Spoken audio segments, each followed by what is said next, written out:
ఊర్లు అలా తిరుగుతూ ఆయన సువార్త చేస్తూ ఉండేవారు. ఆయన యేసుక్రీస్తు వారు దేవాది దేవుడై ఉండి మానవదారిగా మనుష్య కుమారుడిగా భూలోకానికి వచ్చాడు. ఆయన భూలోకములకు మనుష్య కుమారుడిగా వచ్చినటువంటి యేసుక్రీస్తు వారి అతనికి చాలా మంది వారి వారి గృహాల్లో ఉన్నటువంటి లేవలేనటువంటి వారిని, వ్యాధిగ్రస్తుల్ని, రోగగ్రస్తుల్ని,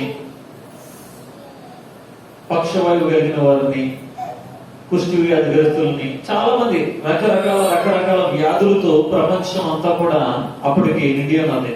ఎందుకంటే ఇప్పుడు నన్ను హాస్పిటల్, వైద్యం ఇవేమీ కూడా అప్పట్లో లేవు. అలాంటి పరిస్థితుల్లో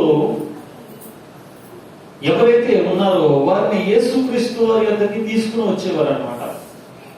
యేసుక్రీస్తు వారి యొద్దకు తీసుకుని వచ్చేవారు.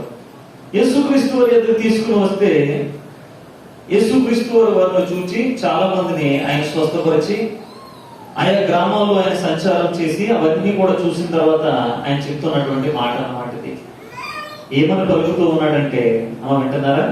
ఏమని చెప్తున్నాడంటే, ఆ జన సమూహములను చూచి ఆయన ఏమన్నాడంట, ఆ జన సమూహములను చూచి వారు కాపరు లేని గొర్రెల వలె ఏమైపోయారంట, విసిగిపోయారంట. ఒకటి, కాపరి లేని గొర్రెల వలె వాళ్ళు విసిగిపోయారు. మొట్టమొదటిది జాగ్రత్తగా వినండి.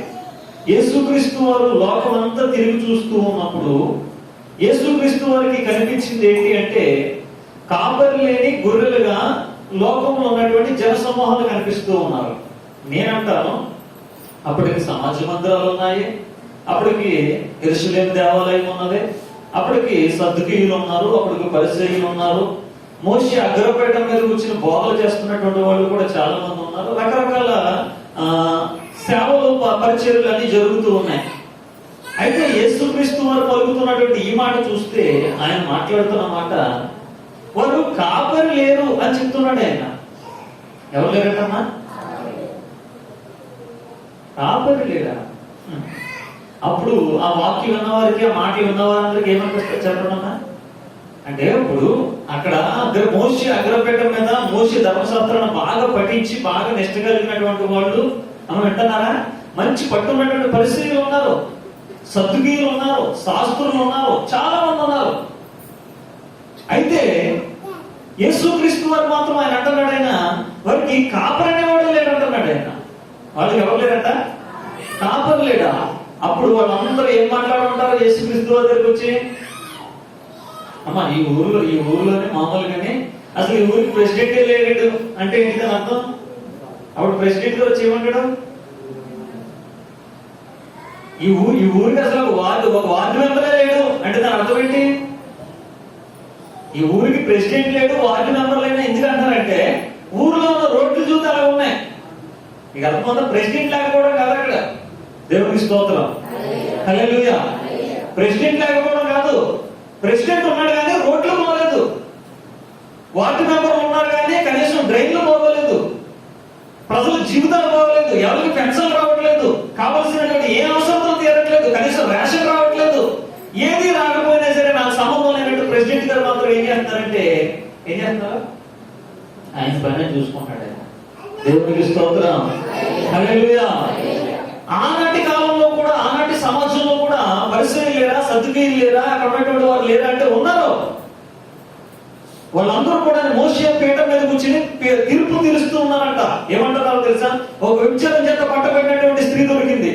దొరికేసేసరికి చాలా మంది అనుకున్నారంట, మనకు చట్టం తెలుసు కదా, మనకు న్యాయం తెలుసు కదా, వ్యభిచారం మీద పట్టబడిన వాళ్ళని దొరికితే ఏం చేయాలి అనేది మనం ధర్మశాస్త్రం తీసి చూస్తే, మోషే రాసినటువంటి ధర్మశాస్త్రంలో రాళ్ళతో కొట్టి చంపేమన్నది.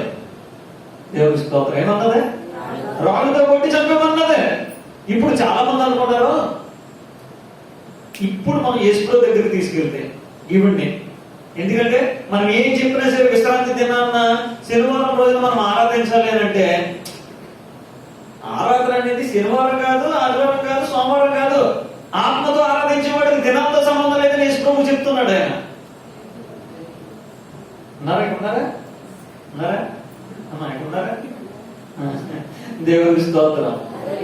ఉంటే మంచిదే, లేకపోతే జాగ్రత్తగా. యేసుక్రీస్తు వారు ఆయన అంటున్నాడు, ఆయన ఇక్కడ చూస్తూ ఉంటే వీళ్ళందరూ కూడా మోషే ధర్మశాస్త్రాన్ని బాగా చదివి పఠించి తీర్పు తెచ్చడానికి సిద్ధంగా ఉన్నారు. దేనికి సిద్ధంగా ఉన్నారు? తీర్పు. ఎవరు తప్పు చేస్తే వాడికి శిక్ష విధించడానికి, ఎవరు తప్పు చేస్తే వాడిని కొట్టడానికి, ఇదే పని మీద కూర్చున్నారు వీళ్ళు. ఎందుకంటే ఈ తీర్పు తెచ్చేవాడు ఎవరైనా కదా. ఇప్పుడు విశ్వాసులు తప్పు చేస్తే మందలించడానికి పాస్టర్ గారు ఉన్నారు, పాస్టర్ గారు తప్పు చేస్తే ఇంకా విశ్వాసం మాట్లాడాడంటే శాపాలే. మీకు దేవునికి స్తోత్రం, హల్లెలూయా. ఈ విశ్వాసం మాట్లాడితే శాపాలే. విశ్వాసం ఎలాగ శాపాలు పెట్టలేడు అంటారా? విశ్వాస శాపాలు పెట్టడం కావద్దు.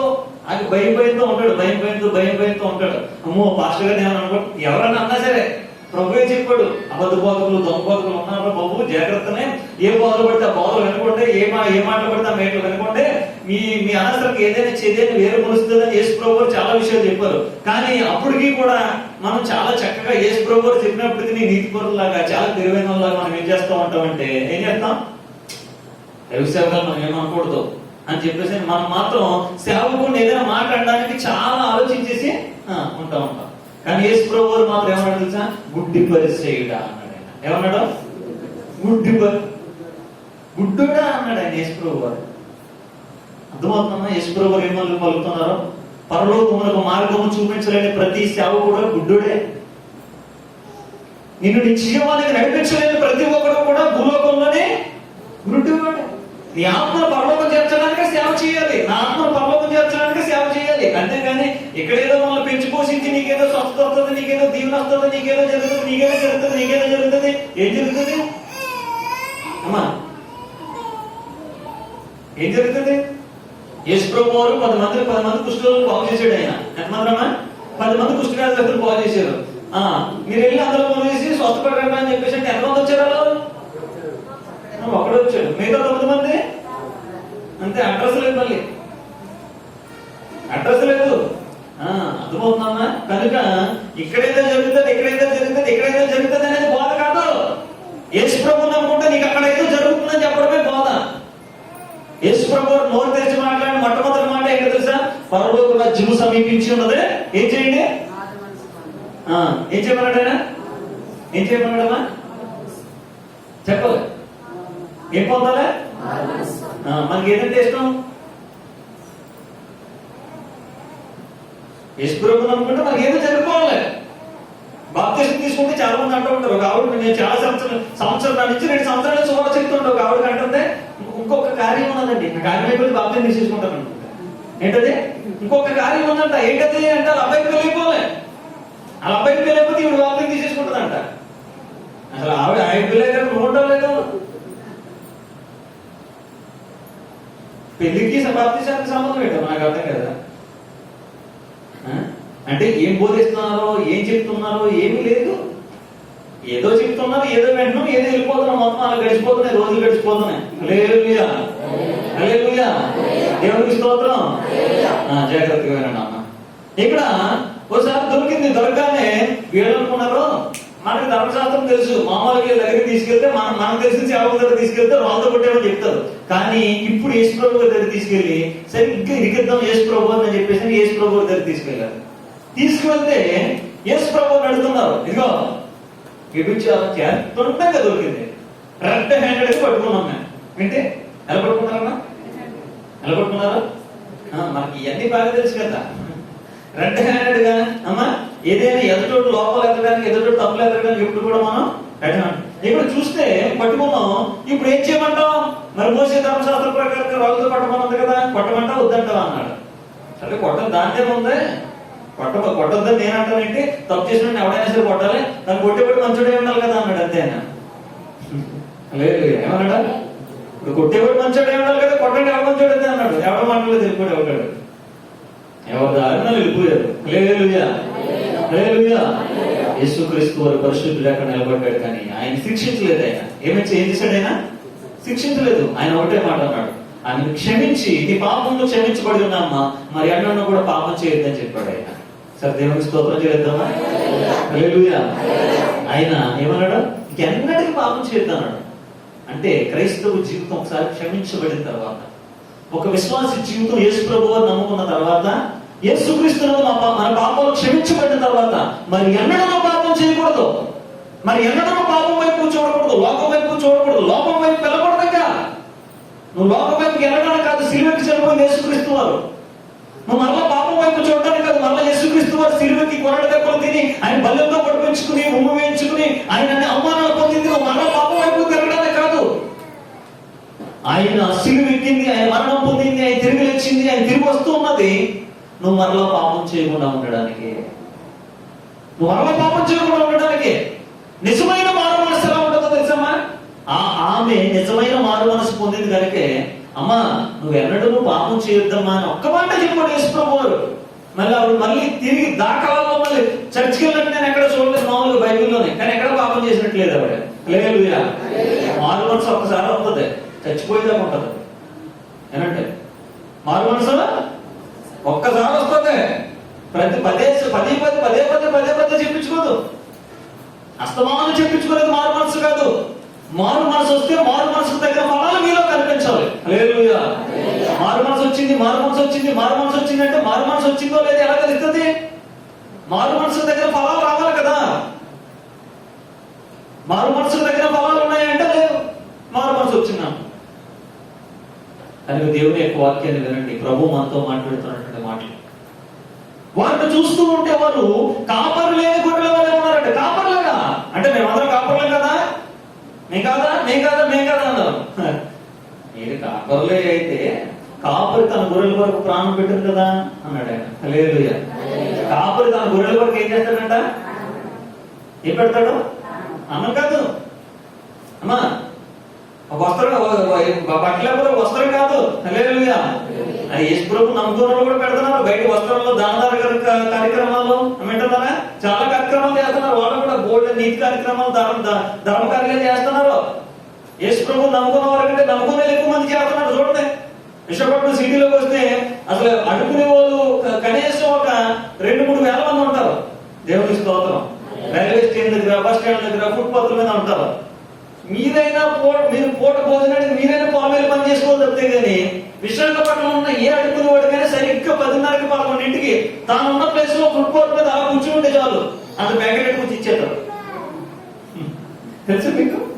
అమ్మా పని చేస్తాక పొలంలోకి వెళ్ళడం కూడా అది క్యాండిడేట్ అయింది.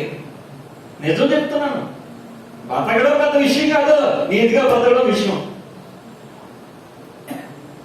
కాలు కదపకుండా పెట్టించాడు, కాలు కదపకుండా అక్కడే పక్కేసిన, అక్కడే పడుకుని, అక్కడే జీవితకాలం హ్యాపీగా బతికేస్తాడు. విషపట్టు అడుగునేవాడు. బ్రతకడం గురించి చింతించేద్దరు, నాకు అర్థం చేద్దాం. ఎలా బతకాలి, ఏడు బతకాలి, నాకు అర్థం కాదు. బ్రతకడం గురించి తెగ ఆలోచించేస్తారంటే క్రైస్తవులు, నాకు అర్థం కాదు. ప్రభు యేసుక్రీస్తు వారు ఏమన్నాడైనా? ఆహారం గురించి చేయను, వస్త్రం గురించి చేయను. మీరు ఎందుకు చింతిస్తారు? వాటి గురించి అన్ని జనులు చింతిస్తారు. అన్ని జనులకి యేసు ప్రభు వారు నమ్ముకున్న వాళ్ళకి అయ్యో రేపేం తినాలి, రేపేం కట్టుకోవాలని ఆలగొట్టదు చింత.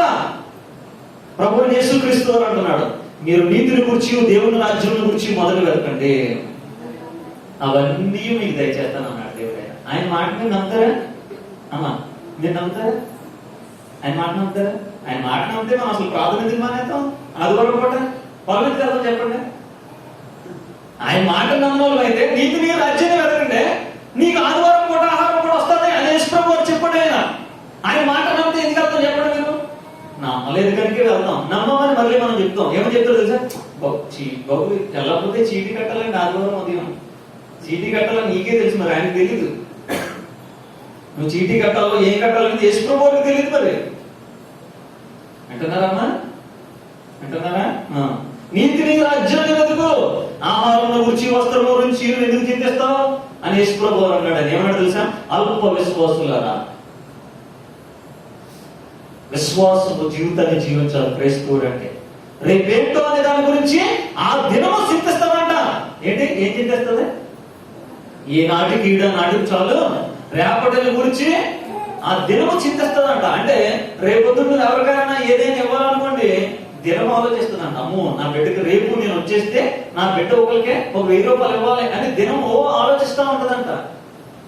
యేసు ప్రభు వాళ్ళు ఏదే ఆలోచిస్తా ఉంటారు. దేవుని మాట పెట్టున్నారమ్మా. విన్నారా? వింటే జాగ్రత్తగా. వారికి యేసు ప్రభు వారు చూసినప్పుడు కాపరి లేని గొర్రెల వలె ఉన్నాడు. అంటే కాపరి లేకుండా ఎందుకు ఉన్నారు ప్రభు, నువ్వు ఎందుకు అలా మాట్లాడుతున్నావు అంటే ఆయన అంటాడు, కాపరి కాదు ఉన్నది, మరి ఎవరు ప్రభు అంటే యోహాను సువార్తలో మాట్లాడుతున్నాడు ఆయన. అమ్మ చూస్తారా? యోహాను సువార్తలో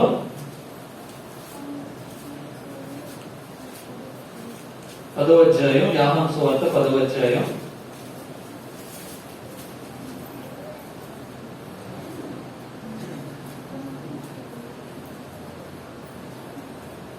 7వ వచనం చదవమ్మా. కాబట్టి యేసు వారితో ఇట్లా, నేను గొర్రెలు పోయేటువంటి ఎవరటమ్మా? గొర్రెలు పోయేటువంటి ద్వారము. ఆయన ఎవరమ్మా? గొర్రెలు పోయే ద్వారం, తోడేలు పోయే ద్వారం కాదైనా. యేసు ప్రభువు ఎవరమ్మా? ఎవరమైనా ఆయన ద్వారం. ఆయన ఏ ద్వారమైనా? ఏ ద్వారం చెప్పండి? గొర్రెలు పోయే ద్వారం. గొర్రెలు పోయే ద్వారం. జాగ్రత్తగా అంటే గొర్రెలు పోయే ద్వారం. పందులు ఉన్నాయనుకోండి, పందులకి ఒక చోట ఏం చేస్తామంటే చుట్టూనే పందులు మెరుతున్నాం, చుట్టూ ఏం చేస్తామన్నా? ఏం చేస్తాం? కడతాం. ఏమంటారు? దొడ్డేనా ఉంటుందని చెప్పండి అమ్మా. దొడ్డేనా? దొడ్డు కడతాం. అలాగే గొర్రెలు కూడా ఒక దొడ్డుని కడతాం. ఇప్పుడు గొర్రెలు పోయే దొడ్డికి దారి వేరేగా ఉంటది, గొర్రెలకు పోయేటువంటి ద్వారం వేరేగా ఉంటది. ఆమె విన్నారా? గేదెలు పోయే ద్వారం వేరేగా ఉంటది. పాలగుడి ఉంటది కదా, పాలగుడి, కోళ్ళు పాలగుడి అంటాం కదా, కోళ్ళకు పోయేటువంటి ద్వారం వేరేగా ఉంటది. వింటున్నారా? ఇప్పుడు కోళ్ళు పోయే ద్వారంలో నుంచి కోళ్ళు పోయే ద్వారంలో నుంచి ఆవులు గేదెలు వెళ్ళాలంటే వెళ్తుందా? అంటే దేని ద్వారం దానికి ఉన్నది, దేని ద్వారం దానికి ఉన్నది. కానీ యేసు ప్రభువు చెప్తున్నారు, నాలోనికి రావాలి అని అంటే పైకి గోరి శరం వేసుకుని లోపల తోడేలు స్వభావం పెట్టుకుని వస్తే మీరేం చేయలేరు. ఏం చేయలేరమ్మా? రాలేరు. నాకు తెలుసు మొత్తం. ఎయిర్పోర్ట్లో చాలా మంది ఏం చేస్తూ ఉంటారంటే విదేశాలకు చూసేటప్పుడు బంగారము డబ్బు ఇదంతా కూడా కింద షూస్ కింద అంటే కదమ్మా. చాలా మంది అయితే బంగారం తెచ్చుకుంటే మింగేసి కడుపులో పెట్టి తెచ్చుకునే వాళ్ళు ఉన్నారు చాలా మంది. ఏదైనా తెలియదు ఏంటంటే అక్కడికి వస్తే స్కానింగ్ లోపల ఉన్నది కూడా తెలిసిపోద్దని తెలియక లోపల మింగేసి అవుతారు ఇటు. అలాగే యేసు ప్రభు వారికి చాలా మంది మనం చాలా దీనుల్లాగా చాలా వినయమస్తులాగా మనం వస్తూ ఉంటాం. కానీ యేసు ప్రభు వారికి ఏం తెలిసి ఆయన పై రూపం లక్ష్య పెట్టాడు. ఆయన మొత్తం తెలిసి లోపల అంతా కూడా ఆయనకి ఏం తెలుసమ్మా? మొత్తం అంతా తెలుసన్నమాట. కనుక ఈ దినాన నీ హృదయం ఎలా ఉంది అమ్మా? 1000 మంది అవసరం లేదు, 100 మంది అవసరం లేదు. గొర్రెలు 4 ఉంటే చాలు. దేవుని స్తోత్రం. గొర్రెలు 4 చాలు. ఒక్క గొర్రె చాలు. ఒక్క గొర్రె చాలు. 4 తోడేలు మేపుకోవడం కంటే ఒక గొర్రె పిల్లని మేపుకోవడం మేలు. దేవునికి స్తోత్రం. ప్రభు మాట్లాడుతున్న మాట, నేను గొర్రెలు పోయే ద్వారా ఎవరు పడితే ఏది పడితే తెచ్చేటువంటి విషయం కాదు ఇది. నేను దీనుడును, నేను సాత్వికుడును. ఎవరంటే ఆయన దీనుడు, ఆయన సాత్వికుడు. ఆయన అంటున్నాడు, రండి నా ఎదురుకు వచ్చి నా కాడిని ఎత్తుకుని మీరు నేర్చుకోనండి. ఏం నేర్చుకోవాలి? ఆయన సన్నిధిలోకి వచ్చినటువంటి మనం ఏం నేర్చుకోవాలమ్మా? దీనత్వం నేర్చుకోవాలి, ఆయన సాత్వికం నేర్చుకోవాలి. మీరు ఎంతవరకు ఏం నేర్చుకున్నారో తెలీదు, కానీ ప్రభువు దినాన మనతో మాట్లాడుతున్న మాట, ఇది మొదలుకుని దీనత్వాన్ని నేర్చుకోవాలి. ఏం నేర్చుకోవాలి మీరు? తగ్గింపు జీవితాన్ని, దీన స్వభావాన్ని, సాత్వికమైనటువంటి జీవితాన్ని. గొర్రె పిల్ల ఎలా మౌనంగా ఉంటుందో అలా మౌనంగా ఉండేటువంటి జీవితాన్ని మనం ఏర్పాటు చేసుకోవాలి. ఎందుకంటే గొర్రె పిల్ల వివాహ మహోత్సవం ఉన్నది. ఏమున్నదమ్మా? గొర్రె పిల్ల వివాహ మహోత్సవం. గొర్రె పిల్ల వివాహ మహోత్సవంలో గొర్రె పిల్ల పక్కన ఏం నిలబెడతారు? గాడిద నిలబెడతారు కదా పెళ్లికి. యేసు ప్రభువుతో వివాహ మహోత్సవం అన్నది. గొర్రె పిల్ల పక్కన ఏం నిలబెడతారమ్మా? తోడేలు నిలబెడతారా? ఆవు నిలబెడతారా? గేదె నిలబెడతారా? కుక్క నిలబెడతారా? గొర్రె పిల్ల వంటి దీన స్వభావాన్ని, గొర్రె పిల్ల వంటి సాత్వికాన్ని, గొర్రె పిల్ల వంటి తగ్గింపు జీవితాన్ని ఎవరైతే కలిగి ఉంటారో వాళ్ళే రేపటి రాకడలో యేసు ప్రభు వారి పక్కన ఉంటారు.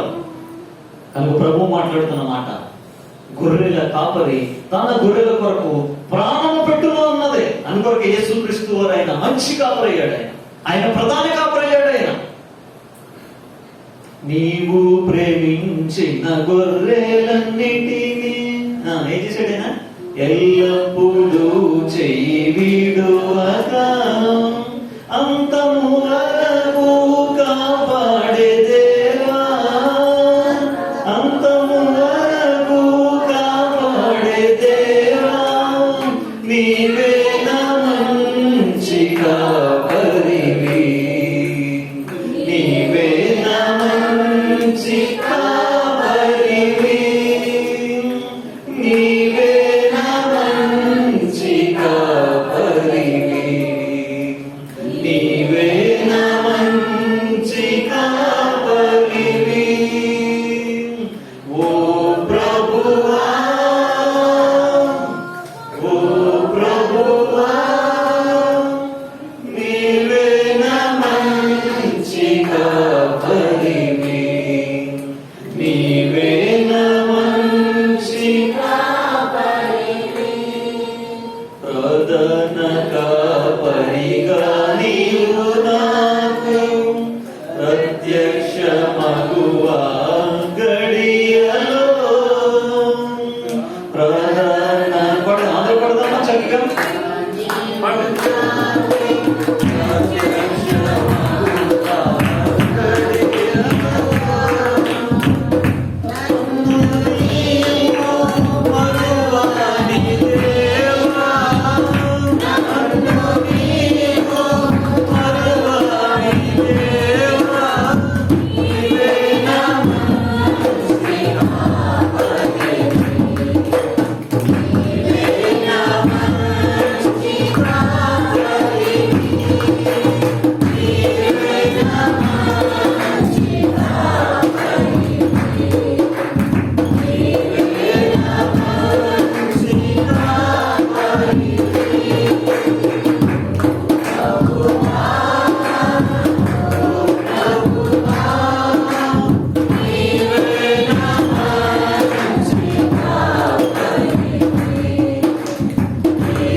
తల్లిని మర్చిపోతారేమో, తండ్రిని మర్చిపోతారేమో, ఈ లోకంలో ఎవరైనా మర్చిపోతారేమో, నేను నిన్ను మరువు అని అంటున్నాడు ఆయన. ఏం చేయడంటే ఆయన మర్చిపోనంటున్నాడు. ఆయన నేను మర్చిపోయే దేవుడిని కాదు, నేను విడిచిపెట్టే దేవుడిని కాదు, నేను దాటిపోయే దేవుడిని కాదు, నేను విడిపించడానికి, నేను నడిపించడానికి నేను వచ్చాను. నా ప్రధాన కాపరి యేసుక్రీస్తు వారు మనతో మాట్లాడుతున్నాడు. ఆయన ఎవరు నేను చేయి విడిచినా, ఎవరు మీ తోడు రాకపోయినా యేసయ్య నీ తోడు వస్తాడని ఆయన పలుకుతూ ఉన్నాడు. ఆయన హల్లెలూయా. యేసేపు అన్నదమ్ములు విడిచిపెట్టేశారు, అని యేసేపు దేవుడు తోడయ్యి ఐగుప్తుకు వెళ్ళాడు. ఆయన హల్లెలూయా.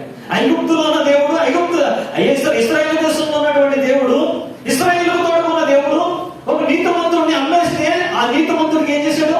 తోడుగా వెళ్ళినటువంటి దేవుడు ఆయన. హల్లెలూయా. నీకు ఎవరు విడిచినా నీకు తోడుగా వచ్చే దేవుడే.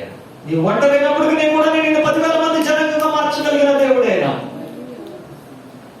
ప్రాణం పెట్టిన దేవుడు, నిజమైన సేవకుడు తన గొర్రెల కొరకు ప్రాణం పెడతాడు. యేసు ప్రభు వారు చూస్తే, యేసు ప్రభు వారు 3 రోజుల నుంచి వాక్యం చెప్తున్నాడు. ఆయన ఎన్ని రోజుల నుంచమ్మా? 3 రోజుల నుంచి వాక్యం చెప్తున్నాడు. ఆగలంలో ఎవరో వాక్యం చెప్తుంటే అలా వింటానే ఉన్నారు. దేవుని స్తోత్రం, హల్లెలూయా. అరణ్యంలో 3 రోజుల పాటు వాక్యం చెప్తుంటే వింటానే ఉన్నారు. నేను చెప్తే వింటారా మీరు? ఆకుండా 3 రోజులు వాక్యం చెప్తే మీరు వింటారా? చెప్పడమ్మా, వింటారా? వింటారా? చెప్పాలి. వింటారా? మీరు వింటారా? దేవుని స్తోత్రం, హల్లెలూయా. నిజంగా వింటారా?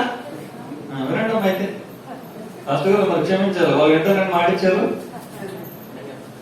ఓకే అమ్మ చూడండి, యేసుక్రీస్తు వారి దగ్గరకు వచ్చినట్టు అంటే అనేక మందిని యేసుక్రీస్తు వారు 3 రోజుల నుంచి వాక్యం చెప్తూ ఉంటే యేసుక్రీస్తు వారు వారిని చూసాడు. ఆయన వారి మీద కనికరపడి అంటాడు. ఆయన ఏం చేశాడంట? ఆయన వారి మీద ఆయన ఏం చేశాడంటమ్మా?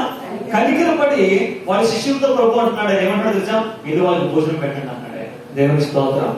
ఒక సేవకుడు అంటే ఏ కుటుంబంలో ఎవరు ఆకలితో ఉన్నాడో ఎరిగిన వాడే కాదు.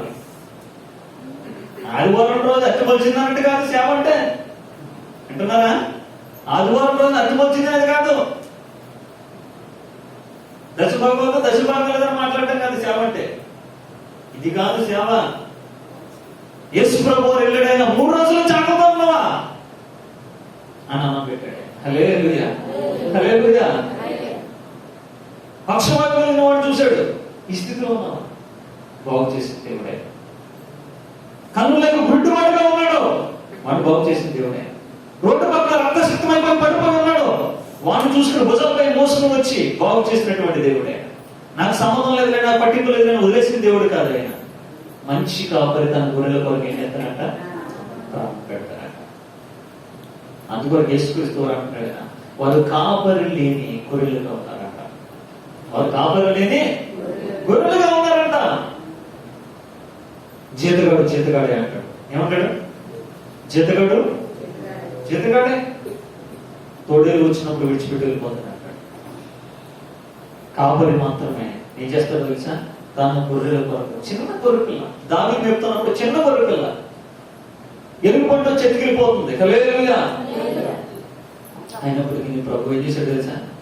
దాన్ని చీల్చి, దావీదు చీల్చి ఏం చేశాడు? చెప్పాడు. ప్రభు మాట్లాడుతున్న మాట, సేవ అంటే ప్రాణం పెట్టేదే సేవ, కానీ మనుషులు పోగేసుకోవడం, జనాన్ని పోగేసుకోవడం అంతే కదా.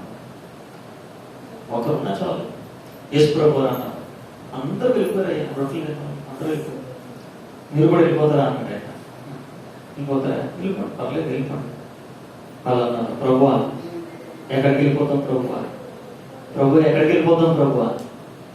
నిత్య జీవము మాటలు నీ ఎందే ఉందాం అంటారు. ఒకసారి దేవుడికి స్తోత్రం చెల్లిద్దామా? నేను పరలోకం నుంచి వచ్చే మాటలు ఎక్కడ ఉన్నాయో, నేను జీవానికి నడిపించేటువంటి వాక్యం ఎక్కడ ఉన్నదో, నిన్ను దేవుని ఎందుకు నడిపించేటువంటి వాక్యం ఎక్కడ ఉన్నదో అక్కడ నీవు ఉండడానికి ఇష్టపడమని నేను మరొకసారి నీ పాదాలు పట్టుకుని వేడుకొచ్చున్నా. నేను పరలోకానికి చేర్చేటువంటి మాటలు ఎక్కడ ఉన్నాయో, నేను దేవుని ఎందుకు నడిపించేటువంటి మాటలు ఎక్కడ ఉన్నాయో, ఆ స్థలం పచ్చిక బయలు ఎక్కడ ఉన్నాయో, ఆ శాంతికరమైన జన్మలు ఎక్కడ ఉన్నాయో నువ్వు అక్కడే ఉండవు. నేను ప్రభు దగ్గర ఒక తీర్మానం తీసుకున్నాను. నేను ఏంటో తెలుసా? నా ప్రభు లేని చోట ఒక క్షణం కూడా అక్కడ నిలబడిన ప్రభుత్వం నేను ఒక తీర్మానం చేశాను. నేను ఏమో తీర్మానం చేశాను చెప్పండి? నా ప్రభువు లేని చోట నేనే కనుక ఒక 1000 మందికి నేను సేవ చేస్తున్నప్పుడు నా ప్రభు ఆ సంఘంలో లేదంటే అక్కడికి విడిచిపెట్టిపోతాను. నా కుటుంబంలో వాళ్ళందరూ ప్రభువు తృణీకరించారు అంటే నా కుటుంబం నాకు అక్కడక్కడ విడిచిపెట్టి వెళ్ళిపోతుంది. నా ప్రభుతో నేను చేసిన ప్రమాణం. హల్లెలూయా, దేవుడికి స్తోత్రం. నీ ప్రభువు లేని చోట ఉండదు. నీ ప్రభు ఉన్న చోట, వినండి వినండి వినండి, నీ ప్రభు ఉన్న చోట ఉండదు. నీవు ప్రభు లేని చోట నువ్వు ఐగుప్తులో ఉండడం కంటే, నీ ప్రభువు లేని చోట అన్నం దొరుకుతుంది అన్ని బాగుంది ఐగుప్తులో ఉండడం కంటే, నీ ప్రభు ఉన్న చోట అరణ్యంలో ఉంటే నీకు మన్నాయం వస్తుంది ఆకాశం నుంచి. నీ ప్రభు ఉన్న చోట ఉండడానికి ఇష్టపడండి. నీ ప్రభు ఎవరో తెలుసా? సాత్వికుడైనా, ఎవరైనా దీన మనసు కలిగిన వాడైనా, పరిశుద్ధుడైనా, నీతిమంతుడైనా, యథార్థవంతుడైనా, తన గొర్రెల కొరకు ప్రాణం పెట్టేవాడైనా ఆయన దగ్గర ఉండడానికి ఇష్టపడాలి. ఆయన చెంత జీవించడానికి మనం ఇష్టపడాలి. తన గొర్రెల కొరకు ప్రాణం పెట్టేటువంటి వారి దగ్గర మనం ఉండడానికి ఇష్టపడాలి. ప్రభు మాట్లాడుతున్నటువంటి ఈ మాటల గురించి వారు విసిగి ఏమైపోయారంట? ఏమయ్యారు? ఇప్పుడు పిల్లలు చూడండి, ఒకసారి తల్లి పిల్లలు ఉంటారు. పిల్లలు ఏం చేస్తూ ఉంటారమ్మా? చాలాసార్లు విసిగిచ్చేస్తూ ఉంటారు. విసిగిచ్చేది చాలా మంది తల్లి ఏం చేస్తారు? కుట్టేస్తూ ఉంటారు. కొట్టేది తల్లి ఎలాగా ఉంది? బయట విసిగిస్తే బయట కొట్టేస్తారు. నా మాటలు అర్థమవుతున్నాయా? నా మాటలు అర్థమవుతున్నాయా? ఇప్పుడు పిల్లలు విసిగెత్తారు, పిల్లలంటేనే విసిగెత్తారు. పెద్దలు విసిగెత్తారు కదా, పిల్లలే విసిగెత్తారు, పిల్లలే ఆడుకుంటారు, పిల్లలే చిరాకు తెప్పిస్తారు. చిరాకు తెప్పించినప్పుడు విసిగించినప్పుడు బయట అంటే విసుకుంటారు. అది మామూలు. ఎందుకంటే కన్నపేం రాలేదు కదా అక్కడి నుంచి. ఎక్కడి నుంచి రాలేదు? పేద నుంచి రాలేదు కదా, అక్కడ అలసికుంటారు. పేద నుంచి వచ్చినటువంటి నువ్వు విసుకుంటే అర్థమే ఉంది. ఇంకా తల్లి అనే దానికి అర్థమే ఉంది. కన్న తండ్రి విసుకుంటే ఇంకా అర్థమే ఉందా చెప్పండి? అందుకొరకే తప్పుపోయిన కుమారుడు భయంకరమైన పాపంలోకి వెళ్ళిపోయినప్పుడు నేను కూడా అన్న అంటున్నాడు. ఏమంటాడు తెలిసిన? వాడు ఆస్తంతా పెట్టుకెళ్ళి వేషంతో తినేసి వాడు చేసేసినాడు వాడు. ఎందుకంటే కనలేదు కదా, కానీ తండ్రి మాత్రం దూరం నుంచి చూసి పరిగెత్తుకుని వెళ్ళి మెడ మీద పడి గుర్తు పెట్టుకుని కౌగిలించుకుంటున్నాడు. దేవుడికి స్తోత్రం. హల్లెలూయా. అన్న పేరు బంధం అది. అందులో మమకారం ఉంటుంది, అందులో ప్రేమ ఉంటుంది. కంటే తెలిసిన ఒకవేళ ఆత్మీయ జీవితంలో ప్రభు మాట్లాడుతున్నటువంటి మాట విసిగిపోయారు. ఆత్మీయ జీవితంలో ఎందుకు దేవుడి సన్నిధికి వస్తున్నామో తెలియదు. ఎంతవరకు కనీసం ప్రార్థన చేయడం కూడా రానటువంటి స్థితి. ఎందుకు దేవుడి సన్నిధికి వస్తున్నామో తెలియదు. ఇంతవరకు కనీసం విశ్వాస జీవితంలో ఎంతైనా విశ్వాసం కలగకపోవడం. ఎన్ని సంవత్సరాల నుంచి దేవుడి సన్నిధికి వస్తున్నామో తెలియదు. కనీసం 2 మాటలు కూడా నేర్చుకోలేనటువంటి దయానీయమైన స్థితి. ఏం పెంచారు, ఏం పోషిస్తున్నారు సంఘాల్లో? సంఘం నుంచి ఎవరైనా ఒక సేవకుడు తయారవుతే చూడలేనంత భయంకరమైనటువంటి దుర్దినాల్లో ఈరోజు సేవ జరుగుతున్నా తెలిసే సంఘం నుంచి. ఇంకో నా దగ్గర ఉన్న తమ్ముళ్ళు కొంతమంది సేవలు ఉంటారు. వాళ్ళకి అదే పరిస్థితి. నేను సేవ చేస్తానని బయటకు వేస్తుంటే వద్దని అడగొక్కేస్తున్న వాళ్ళు బయటకు పంపించేసేవాళ్ళు. యేసుప్రభు వారు అన్నారు ఏమని తెలుసా? పాత విస్తారం ఉంది 10 వరకు సంఘం ప్రార్థన చేయండి అయ్యా, ప్రార్థన చేయండి అయ్యా, ప్రార్థన చేయండి అయ్యా అన్నాడు. దేని వరకు? 10 వరకు. సంఘాల నుంచి సేవకులు లేవాలి, సువార్తికులు లేవాలి, బోర్డు మంది లేవాలి. ఎవరైనా లేస్తే అంతే. కుటుంబంలో నుంచి ఇప్పుడు నేను సతీష్ కుమార్ గారు డైరెక్ట్ చెప్తాను, నేను భయపడను. ఇప్పుడు సతీష్ కుమార్ గారు ఉన్నారు. సతీష్ కుమార్ గారు సంఘంలో హైదరాబాద్ లో 1,00,000 మంది విశ్వాసులు. ఎంతమంది? 1,00,000 మంది. 1,00,000 మంది విశ్వాసులు. ఆయన చేస్తున్న సేవ 5 సంవత్సరాలు 30 సంవత్సరాలు మంచి సేవ చేశాడు. ఆయన చాలా కష్టపడ్డాడు, సైకిల్ మీద తిరిగాడు, సేవ చేసాడు. మంచిది. ఎందుకంటే ఒక సేవకుడు అంతమందిని రక్షించాడు, అంతమందిని కాపాడాడంటే అతను మామూలుగా సేవ చేసి ఉంటాడు, కష్టపడి ఉంటాడు. అవునే కదా? ఇప్పుడంటే కారులో తిరగచ్చు, ఒకప్పుడు సైకిల్ మీద రోడ్ల మీద తిరిగి సేవ చేశాడు ఆయన. తప్పు. మనం ఎప్పుడు కూడా జరిగిన సేవ మనం మర్చిపోకూడదు. ఇప్పుడు కూడా ఇప్పుడున్న స్థితిని మనం చూసి మాట్లాడకూడదు. ప్రభు మాట్లాడుతున్నమాట. పూర్వం మందు సేవ చేసినటువంటి వాడు ఈ మధ్య కట్టడానికి బోళ్ళని బాధలు పడి ఉంటారు. అవును కదా? అనగా అలాగే ఆయన సేవ చేయడానికి కూడా బోళ్ళని బాధలు పడి ఉంటాడు. అయితే నేను మాట్లాడే మాట ఏంటంటే, సతీష్ కుమార్ గారు 1,00,000 మంది విశ్వాసాలు సంపాదించాడు. ఆయన ప్రారంభించినప్పుడు ఆయన పిల్లలు ఇంకా పుట్టారు లేదు తెలియదు. ఆయన సేవ ప్రారంభించినప్పుడు దేవుని స్తోత్రం. కానీ 25 సంవత్సరాల 30 సంవత్సరాల నుంచి ఆయన స్టేజ్ మీద నుంచి వాక్యం చెప్తున్నాడు. వినండి. 25 సంవత్సరాలు 30 సంవత్సరాల నుంచి దేవుడి యొక్క వాక్యాన్ని చెప్తున్నాడు. మరలా అదే స్టేజ్ నుంచి మరొక వాక్యం చెప్పడానికి 25 సంవత్సరాల నుంచి ఒక్క బిడ్డ కూడా పుట్టినటువంటి బొడ్డు మొత్తం ఈ రోజున సేవకులు ఉన్నారు. అవునా కదా? అతను కొడుకు పుట్టి పెరిగి పెద్దోడయ్యి బోధ చేసేంత వరకు సతీష్ కుమార్ గారి స్థానంలో మరొకటి నిలబడి వాక్యం చెప్పలేనంత దౌర్భాగ్య స్థితిలో సంఘం ఉన్నది. ఈ మాట మీకు బాధగా ఉందా? ఈ మాట మీకు బాధగా ఉందా? శరీరంలో పుట్టినటువంటి వాళ్ళు పెంచి పోషించి పెద్దవాడు చేసి సేవ కూడా ఎంతవరకు నువ్వు చూసావు? మన ఆత్మీయ జీవితంలో విశ్వాసం ఎంతమంది పెట్టలేరయ్యా యవనస్తులు? నీ కొడుకు నిలబడి ప్రసంగం చేసేంత వరకు 5 సంవత్సరాల వరకు నువ్వు చూసావు. ఒక ఆత్మీయ పెట్టిన కూడా కనలేదా? ఒక ఆత్మీయ సేవకుల్లో కూడా కనలేకపోయావా? 1,00,000 మందిలో ఒకటే కూడా కనలేకపోయావా? ఆయన చేసిన సేవ నేను ప్రశంసిస్తున్నా. ఒక సేవకుడిని తయారు చేయలేనటువంటి గుడ్డు మొత్తాన్ని గురించి బాధపడుతున్నాను. తన స్టేజ్ మీద మాట్లాడడానికి తన కొడుకును పుట్టినవాడే పెద్ద 5 సంవత్సరాలు వచ్చేంత వరకు ఎదురు చూడవలసిన పరిస్థితి. ఎందుకు ఈ సేవలకు అయిపోతుంది? వంశ పారంపర్యాలు కదా. దేవుడు ఎన్నుకున్నవాడు, దేవుడు ఏర్పాటు చేసుకున్నవాడు, దేవుడు నిలబెట్టుకున్నాడు. ఆయన దాన్ని ఎవడో మార్చలేడు. తన గొర్రెల కొరకు ఆయన నియమించుకుంటాడు. ఆయన తన గొర్రెల కొరకు ప్రాణం పెట్టేవాడు ఆయన ఏర్పాటు చేసుకున్నాడు. ఆయన కనుగొన్నాడు. దావీదును దేవుడు ఏం చేశాడంటమ్మా? అడవులో గొర్రెలు పెట్టుకున్నటువంటి వాడిని, ఎక్కడ ఎవరికో మనుషులకు తెలియనటువంటి వాడిని దేవుడు కనుగొన్నాడు అంటున్నాడు. ఆయన హల్లెలూయా. ఆయన ప్రజలు ఆయన చూసుకుంటాడు. మీ పెళ్లికి ఎవరికి చేసుకోలేదు, మీరు వెతుక్కుంటలేదా అమ్మా? మీ కొడుక్కి ఎవరికి చేయాలా అని వెతకలేదు. మొత్తం సంబంధాలను ఊరు తిరిగి, మీ కూతురికి ఎవరికి సంబంధాలు చేయాలని చెప్పేసి ఊరంతా తిరిగి పెళ్లి కొడుకులు చూడలేదు మీరు. 20-30 సంబంధం చూసి అప్పుడప్పుడు సెలెక్ట్ చేయలేదు మీరు. మరి దేవుడు ఉత్తిని అమ్మాయిని ఏర్పాటు చేసేసుకుంటాడా? చూస్తాడు.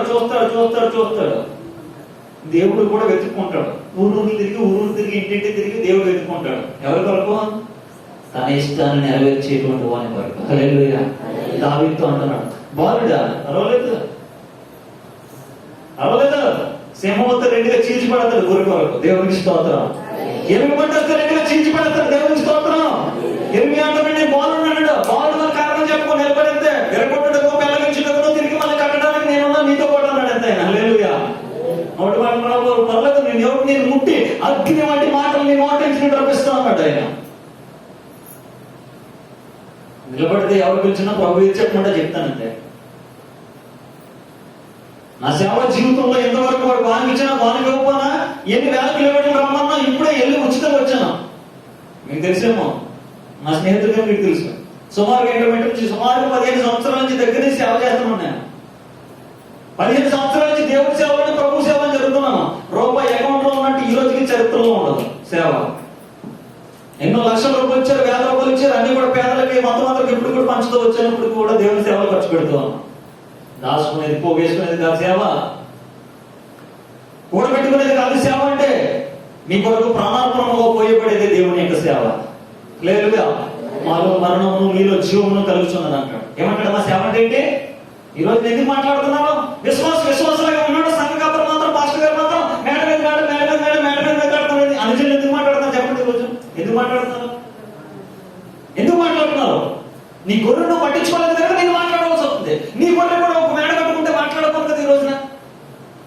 నీ గొర్రె కూడా నువ్వు ప్రార్థన చేసి నీ గొర్రెకున్నటువంటి దాన్ని బాగు చేసి ఉంటే ఈ రోజున అనుజనుడు మాట్లాడకూడదు కదా. 25 సంవత్సరాల నుంచి సంఘానికి వస్తున్నటువంటి గొర్రెలాగా ఉంది. కాపరు మాత్రం ఏమయ్యాడంటారా? బాగుపడ్డాడని మాట్లాడుతున్నాడు. ఆయన బాగుపడుకున్నాడు, ఆయన పెట్టుకున్నాడు.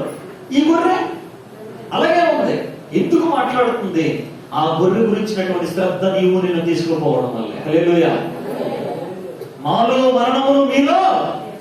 ఒక తల్లి బిడ్డను కడుపులో పడినప్పటి నుంచి తనలో ఉన్న రక్తాన్ని, తనలో ఉన్న మాంసాన్ని ఇస్తూ చివరికి ఒక బిడ్డ ఒక రూపం వచ్చిన తర్వాత ఆ మాట అంటారు. ఏమంటారు? బిడ్డ కన్నప్పుడు బిడ్డను కనడం అంటే మరొక జన్మ అంటారు.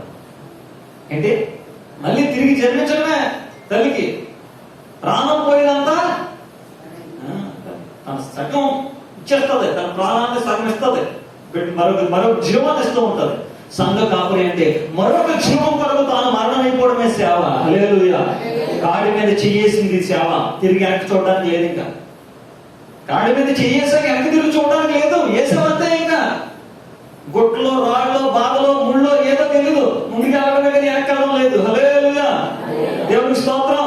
సేవ అంటే ఏమవుతుందే కదా, సేవ అనుకుంటారు మీరు. ఏముండదు, అలా ఉండేమంటారు. కాడి ఎద్దులు చూడండి, ఎద్దుల మేడ ఎలా ఉండేమా? ఎద్దు మేడ చూసారా? ఆవు మేడ పెట్టి ఉండదా? ఎద్దు మేడ ఉండదు. ఎద్దు మేడ ఎలా ఉంటాయి చెప్పండి?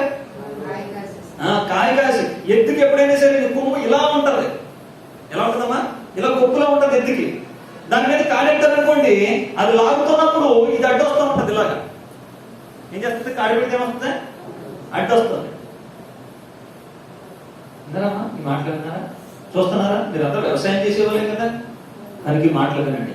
పెట్టిన తర్వాత చూస్తే దాని యొక్క మెడ చూస్తే నలిగిపోయి చివరికి రాయిలాగా అయిపోతుంది దాని మెడ. ఈ రోజు సేవకుల మెడలు ఎలా ఉన్నాయి చూడండి మీరు. మోకాళ్ళు అంటే విశ్వాసుల కొరకు ఎంత ప్రార్థన జీవితం, మోకాళ్ళు ఎంత ఎలా అరిగిపోయినాయో చూడాలి.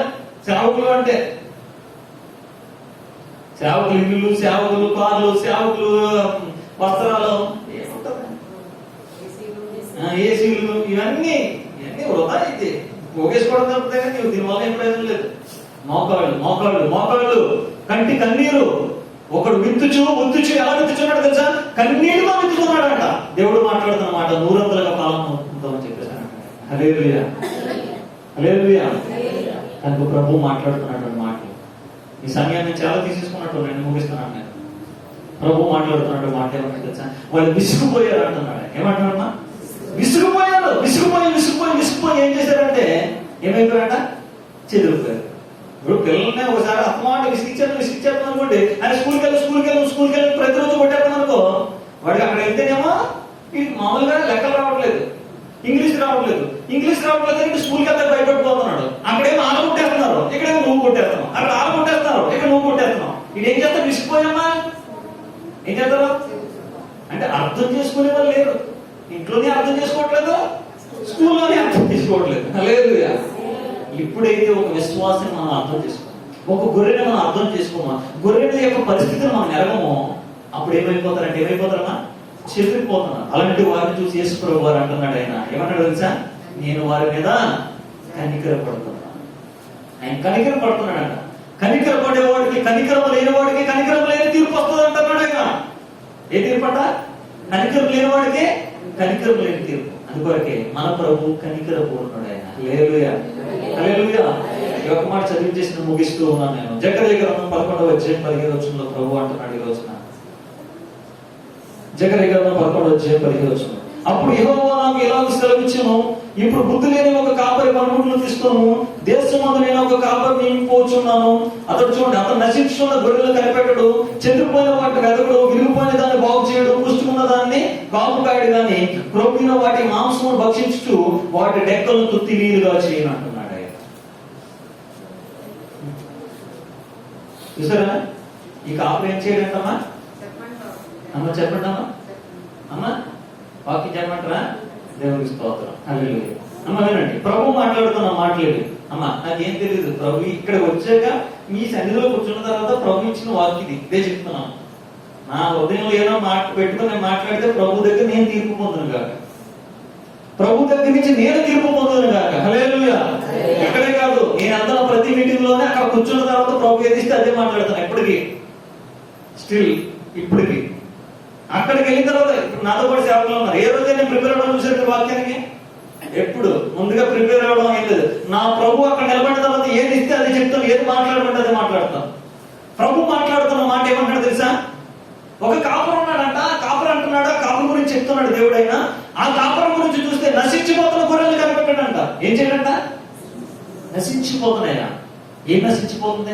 యేసుక్రీస్తు వారైన నిజమైన కాపరి కనుక నశించిపోతున్న దాన్ని వెతక రక్షించడానికి వచ్చాడు. హల్లెలూయా. ఏం నశించిపోతుంది?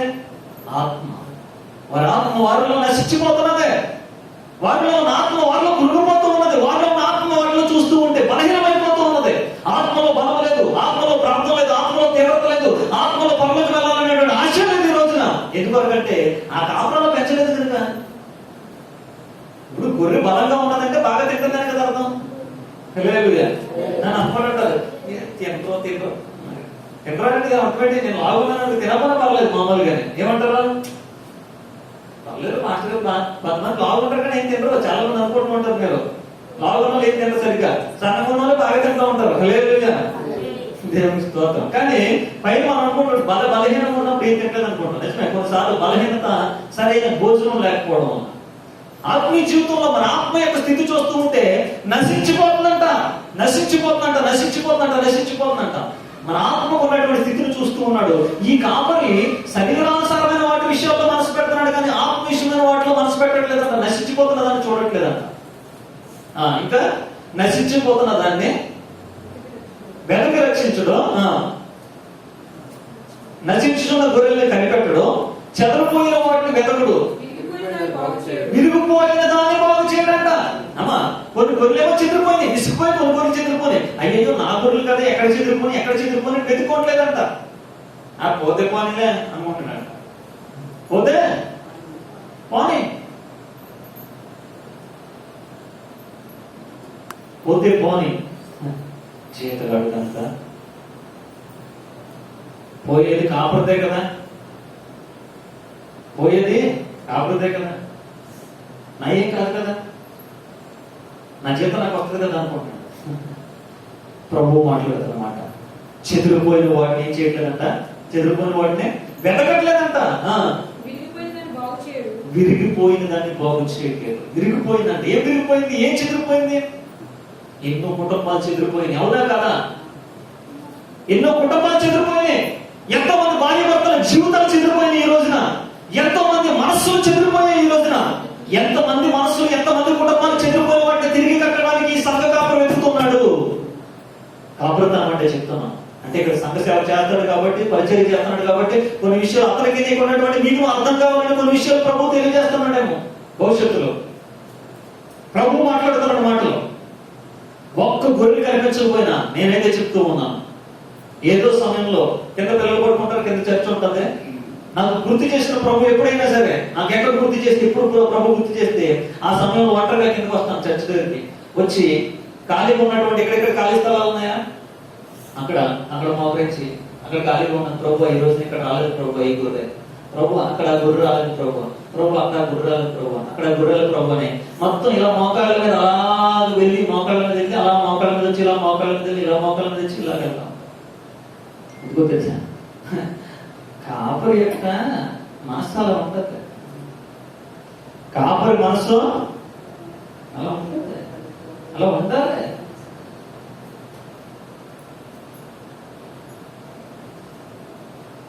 ఆదివారం కూడా బొత్తుగా ఎందుకు రాలేదో తెలుసుకో ఇంటికి వెళ్ళి ముందు. చాలా మందికి ఏంటంటే మాస్టర్ మాకు ఏంటంటే ముందు రాలేదనుకోండి, మీరు ఆదివారం రాలేదనుకో ఏమొస్తుంది తెలుసు, ముందు కోపం వచ్చేస్తుంది.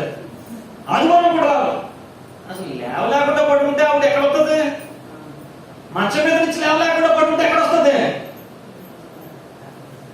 వారం నుంచి పట్టించుకోలేదు, వారం రోజులు ఏ రోజు ఇంటికి పలకరించలేదు, వారం నుంచి ఆవిడకి కనీసం గెంజి పోసేవాడు లేడు, నీళ్లు పోసేవాడు లేడు. ఆ ఒక్క ఆవిడ అలా మునిగిపోతూ ఆయన నశించిపోతున్నట్టు నా దొరికొరకు కనీసం వారంలో ఒక్కరోజైనా ఇచ్చుకోలేదు నువ్వు. ఆదివారం రోజు లేదా ఆదివారం రాలేదు, ఆదివారం రాలేదు ఏంటి రాకపోతే ఏంటో అర్థం కాదు. వారంలో వెళ్ళి చెప్పాను చేశాను అయినా రాలేదంటే అది అర్థం. ప్రభు మాట్లాడుతున్న మాట, చెదిరిపోయిన వాటిని కట్టట్లేదంటే. ఎన్నో కుటుంబాలు చెదిరిపోయి ఈ రోజు సరిగ్గా ఉన్నాయమ్మా, కుటుంబాలు ఇంకా సరిగ్గా ఉన్నాయా, భార్య భర్త మధ్య సంబంధాలు సరిగ్గా ఉన్నాయా, కుటుంబంలో పిల్లల తల్లిదండ్రుల మధ్య సంబంధాలు సరిగ్గా ఉన్నాయా. ఒక సేవకుడు వెళ్ళి చెదిరిపోయినటువంటి జీవితాల్ని, కుటుంబాలని, ఆ మనుషులు వచ్చినటువంటి బంధాలని ఎవరు తిరిగి కడుతున్నారు ఈ రోజున సేవకులు? లేదు. సేవ అంటే ఆదివారం నిలబడ్డా ప్రసంగం చేసేది గట్టిగానే, ఏమంటే ఆత్మ చేసి మొత్తం కుమరి చేత ఉంటారు అగ్ని పైనుంచి కిందకి. ఓ రోజున అన్నారు యేసు ప్రభు శిష్యులు ఉన్నాడు, అలా అంటున్నారు, ప్రభువా ఏదో ఎక్కువ మాట్లాడుతున్నారు అగ్ని దించేయమంటావా ఆకాశం నుంచి అన్నాడు. ఏమన్నారా?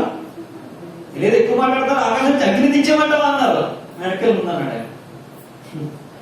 ఏమన్నాడా? మీ వెనక్కి రాబాయ్ అగ్ని దించేస్తారు, నువ్వు దిగొచ్చేవాళ్ళు సేవకని చెప్పేసి పక్కమన్నాడు. హల్లెలూయా. అని ప్రభు మాట్లాడుతున్నమాట. చెదిరిపోయిన వాటిని అది ఏం చేస్తుందంట, తర్వాత విరిగిపోయిన దాన్ని బాగు చేయట్లేదంట. విరిగిపోయింది, చాలా మంది మనసులు విరిగిపోయింది ఈ రోజున, కుటుంబాలు విరిగిపోయింది ఈ రోజున. ఎంతమంది మనసులు విరిగిపోయి, సేవకుడి మీద మనసులు విరిగిపోయినటువంటి విశ్వాసం లేరా, కాపాడు గొర్రెలు లేవా ఈ రోజున?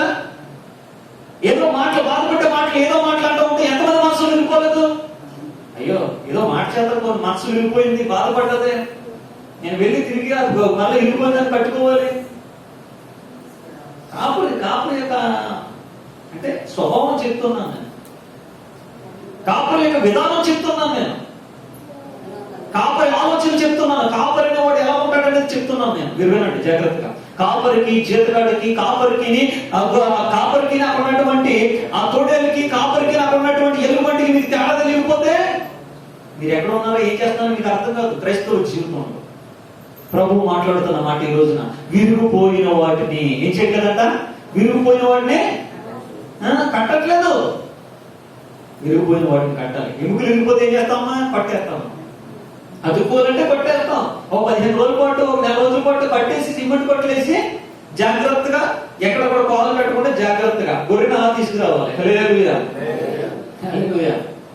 ఆయన మందని ఎలా నడిపిస్తున్నాడు తెలుసా? నెమ్మదిగా మెల్లగా నడిపిస్తున్నాడు.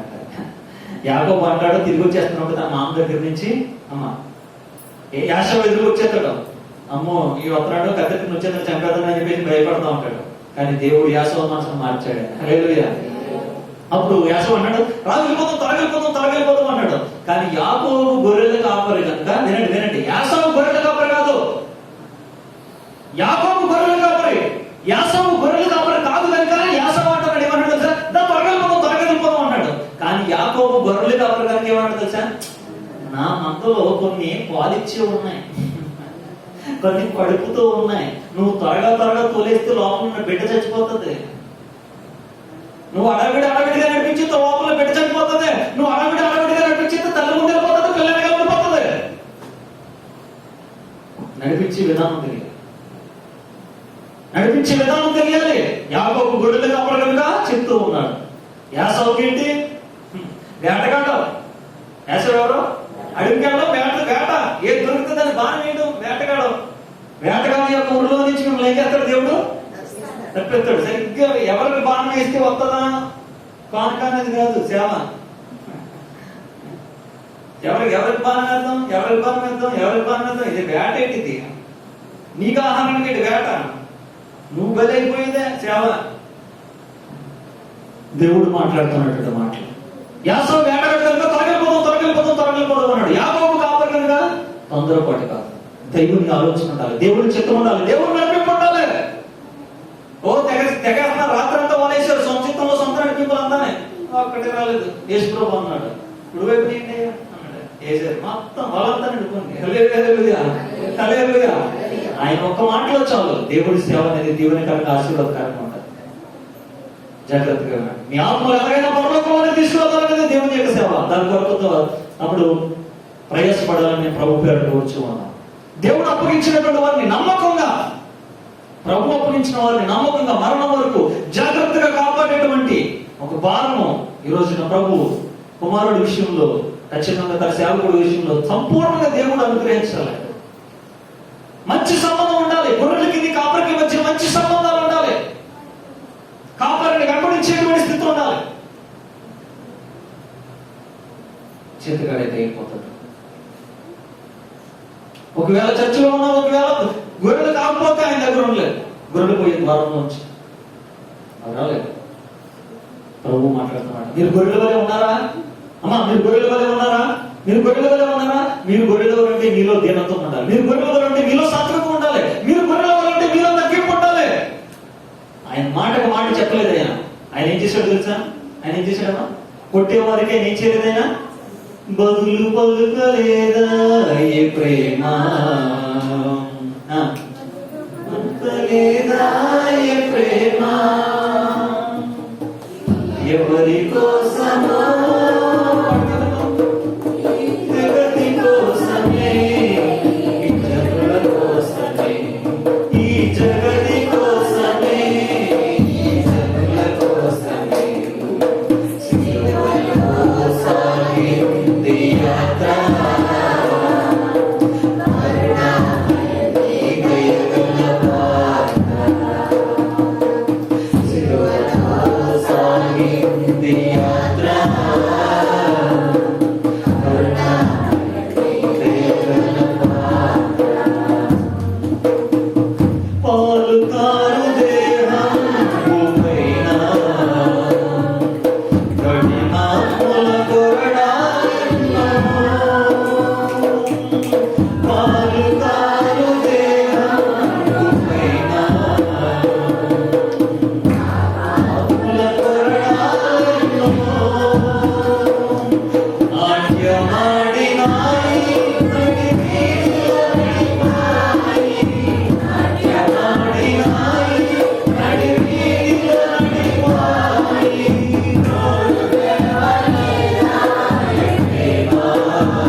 కరుణమైన పాత్ర